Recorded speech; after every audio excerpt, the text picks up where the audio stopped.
Di tengah carut-marut dunia kerja sekarang, orang-orang seringkali kesusahan untuk dapat pekerjaan yang mereka inginkan. Karena dari itu, sebagian orang berpikir untuk mencoba bisnis atau sekedar berjualan untuk memenuhi kebutuhan hidupnya. Tapi masalahnya, banyak dari mereka sering kebingungan untuk mulai dari mana, mau jualan apa, strateginya gimana, modalnya dapat dari mana, dan lain sebagainya. Karena dari banyaknya pertimbangan-pertimbangan tersebut, dirasa ada satu bisnis yang bisa menjawab itu semua, yakni skema bisnis MLM. Sebenarnya bisnis MLM ini udah ada dari dulu banget, tapi mulai muncul lagi pada beberapa waktu belakangan. Intinya skema bisnis ini tuh bisa menjawab pertimbangan-pertimbangan buat mereka yang baru mau mulai bisnis.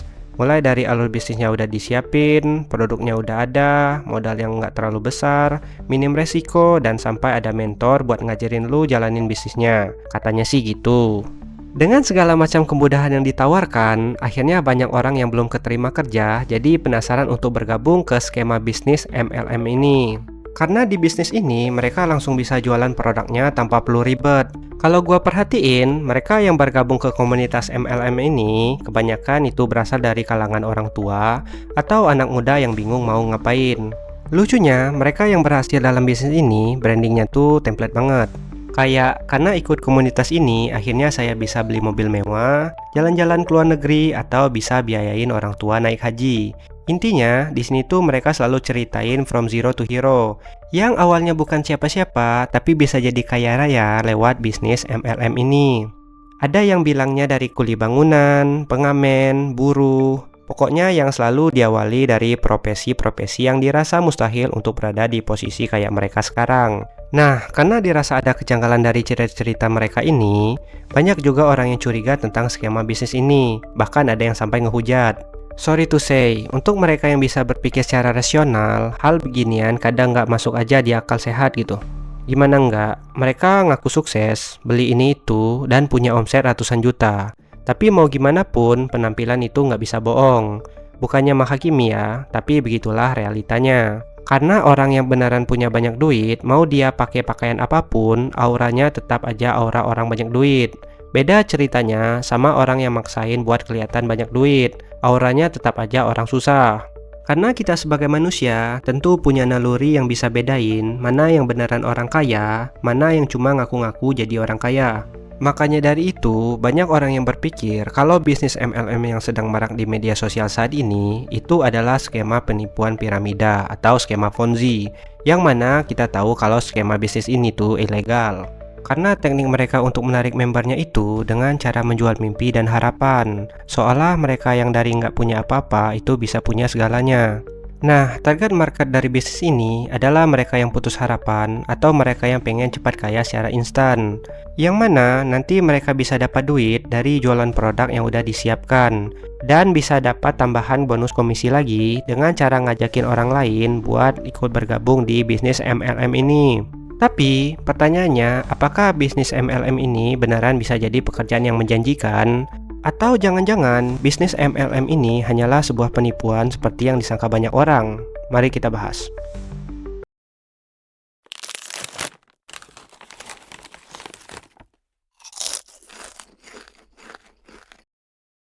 Sebelum terlalu jauh ngomongin skema bisnis MLM ini apakah menjanjikan atau cuma penipuan, sebelumnya kita mesti paham dulu bagaimana sebenarnya cara kerja dari sistem bisnis ini.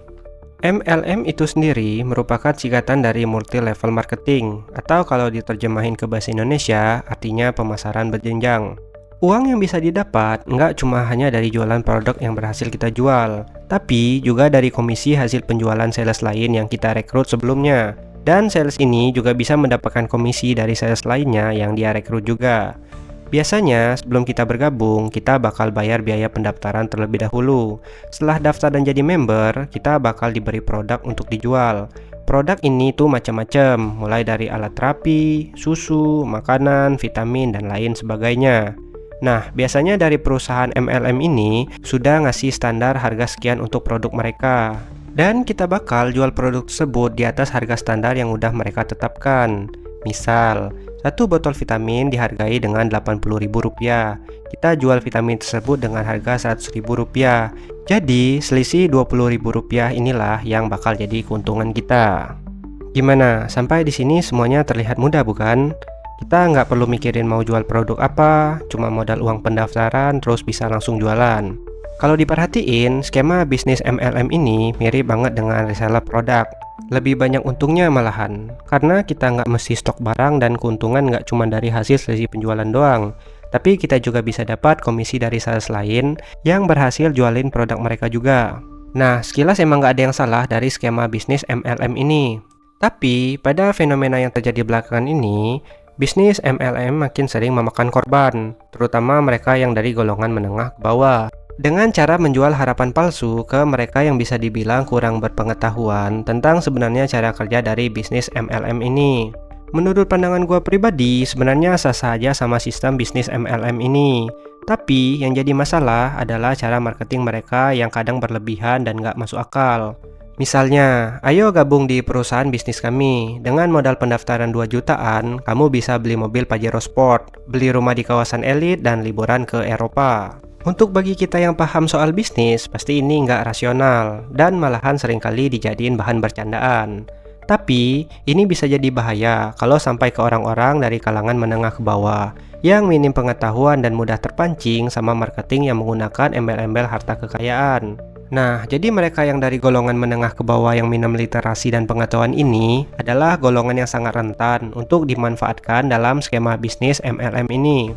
Strategi marketingnya pun selalu sama, dimulai dari seorang yang gak punya apa-apa, kerja dari golongan bawah, kayak kuli bangunan, buruh, dan lain sebagainya.